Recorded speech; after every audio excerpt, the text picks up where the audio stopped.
Sono stato hackerato. Ho perso il mio canale YouTube. Ho perso il mio canale Instagram, ho perso la mia pagina Facebook, ho perso il mio Discord ed ho perso pure la mia mail. Tutto questo in meno di 24 ore. Ma fortunatamente sono riuscito a recuperare tutto grazie ad uno spagnolo ed Harry Potter. Ora vi spiego meglio. C'è stata un'ondata di canali hackerati in questo periodo. Il mio canale YouTube è stato preso di mira perché è molto grande. Grazie anche a voi Lupacchiotti, è merito vostro se manca poco ai 50.000 iscritti. Hackerandomi hanno pensato bene di fare una live dove sponsorizzavano una truffa di Bitcoin, violando così le norme di YouTube e venendo bannato pure dalla community guidelines. E quindi poi, non potendo fare live, hanno completamente eliminato il mio canale.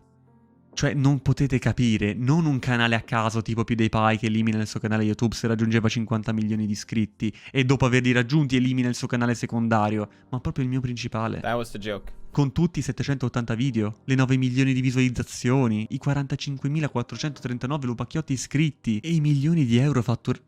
No, non è vero. Ma potete immaginare quanto fossi disperato. Ho questo canale dal 2013. L'anno prossimo compie 10 anni questo progetto e vederlo sparire sotto i miei occhi mi ha fatto piangere.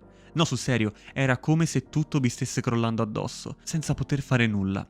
E in poco tempo anche Facebook ed Instagram sono state create. Semplicemente perché se rubi la mia mail puoi facilmente accedere a tutto quello che è collegato ad esso. Quindi YouTube, Facebook, Instagram, Twitter, Discord, eccetera. Fortunatamente sono riuscito a recuperare la mia mail, anche se molto compromessa, era stato modificato tutto. Dati, il nome della mail stessa e informazioni personali, una grande fatica per risistemare tutto. E YouTube messo ancora peggio, con un ban totale e il canale eliminato. Giustamente pensavo di non riuscire mai più a recuperarlo. Finché non ho pensato a un episodio di qualche anno fa, quella volta che venni chiamato dalla sede di YouTube a Londra. Ora, sappiate che per la Brexit non esiste più la sede principale ed è stata spostata a Dublino. Ma non lo sapevo. Allora mi sono messo a contattare la sede londinese. Beep.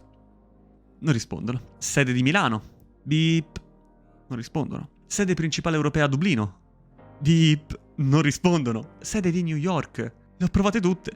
Beep. Non rispondono. Ed ho pure speso soldi per lo scatto alla risposta, ma dannazione. Ok, nuovo tentativo. Sapete, quando sono stato chiamato da YouTube fu per farmi gli auguri dei 10.000 iscritti. Se raggiungete questo traguardo, ci sta che potete fare una call con YouTube e fargli qualche domanda. Ma non ricordavo molto, era passato tanto tempo da quando avevo superato i 10k. Finché non mi viene in mente di aver fatto una domanda specifica a YouTube. Ovvero, se in caso di problemi seri sul mio canale, come avrei potuto contattare YouTube? L'ho fatto proprio pensando a un possibile hackeraggio. E mi viene detto che esiste un canale Twitter chiamato Team YouTube. Sapete tutti quanti, YouTuber e non, se avete un problema serio sul vostro canale YouTube, potete scrivere a loro. E quindi decido di contattarli. Beep, non rispondono. Devo lanciarmi dal quarto piano del mio appartamento? Ok, dopo qualche ora mi rispondono. Gli spiego la situazione e mi danno un documento da compilare. Il documento è un tipo hijack. Sta ad indicare esattamente la prassi da seguire in caso di hackeraggio come quello che è successo a me. Cioè, immagina che fortuna che ho avuto ad essermi ricordato una domanda fatta 6 anni fa, essere stato così fortunato da farmi rispondere chiaramente, perché di solito YouTube con domande specifiche rispondono sempre in modo molto vago. Per farvi capire, delle 4 domande che feci, quella fu l'unica a cui mi risposero direttamente. Senza un chiede agli ingegneri o non rientra nelle nostre competenze. E insomma, mi è andata bene? In parte. Nel documento mancava un'informazione cruciale da fornire, ovvero il mio link del canale originale. Sappiate che quando crei un canale YouTube ti viene fornito un link originale e uno personalizzato. Il problema è che il mio link personalizzato me lo portavo avanti da prima del 2014 e non riuscivo in nessun modo a recuperare quello vecchio, perché si trova tra le informazioni del profilo, ma il mio profilo è stato bloccato completamente, quindi non potevo recuperarlo. Che paradosso. Di nuovo il senso di angoscia e di frustrazione che sale. Ma vedi te se non mi sono fregato con le mie mani 10 anni fa e solo adesso lo vengo a sapere. Passo ore e ore a cercare quel maledetto indirizzo, ma non lo trovo in nessun modo. Credo che sia tornato il momento di affacciarmi alla finestra, invece ci riprovo. Cerco il mio nome su Google per vedere se c'è un articolo che parla di me. Magari trovo un link o informazioni utili. Ad un certo punto spunta un forum spagnolo su Harry Potter. In pratica avevano pubblicato un mio vecchissimo video su YouTube, dove parlavo di una mod di GTA 5 dove potevi diventare Harry Potter. Alcuni se la ricorderanno. E nei crediti in fondo c'era non il link al mio canale, ma direttamente l'ID dell'autore del video. Ovvero io. Cosa? Ma come fa ad averlo se non ce l'ho nemmeno io? Grazie a quel link, che non ho idea di come lo abbia trovato, perché di solito appare sempre quello personalizzato. Probabilmente, essendo spagnolo, l'URL personalizzato non appare, ma mostra direttamente quello originale. Probabilmente il server di YouTube deve avergli fornito quello, ma chi lo sa. Ora, non andiamo in tecnicismi. So solo che non avrei mai creduto di dover ringraziare la Spagna e il fandom di Harry Potter per aver salvato il mio canale.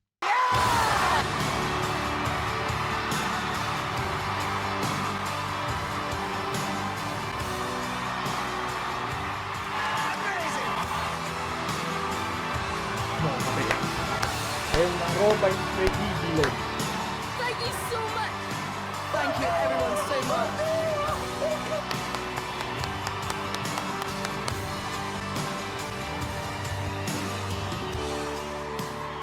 Wow.